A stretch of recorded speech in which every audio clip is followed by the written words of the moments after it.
Psalms is divided into 5 books. This week, with the reading of Psalms 39 through 41, we are closing the first book of Psalms, which included chapters 1 through chapter 41. In these chapters, the psalmists praise God for his justice, express confidence in God's compassion, recount the wickedness of man, plead for vindication, ask God to deliver them from their enemies, speak of the blessedness of the forgiven sinner, and portray God as a shepherd.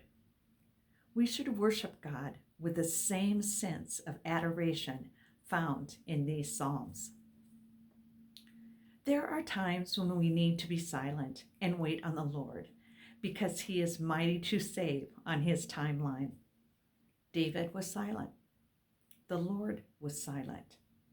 Then in chapter 39, we find that David could not keep still any longer, and he made his appeal for God's mercy. We need to realize that silence sometimes is louder than speech. We just need to know when those times are. We know that waiting for God to help us is not easy, but as we read in chapter 40, David received 4 benefits from waiting.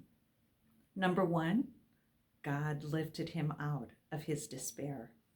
2, set his feet on a rock.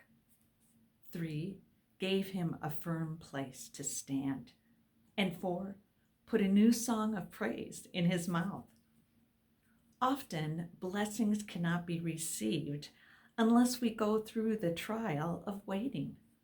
And remember, we can always worship, which is a part of the waiting period. The Bible often speaks of God's care for the weak, poor, and needy, and of his blessings on those who share this concern. Chapter 41 explains that our God is there for us during those times. We must remember to look up and see him as an answer to our distress. It is in our healing that we then can help others. And remember that God is merciful to those who show mercy. Each of the 5 books of Psalms end with a doxology for an expression of praise. We see this in chapter 41, verse 13. And as we close out this week's reading of the first book.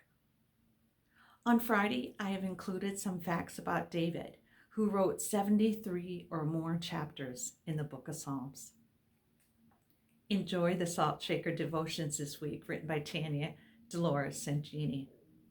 And don't forget, Biblical Shakers makes reading the Bible way more enjoyable for you. I pray the Lord will put a hunger on your heart.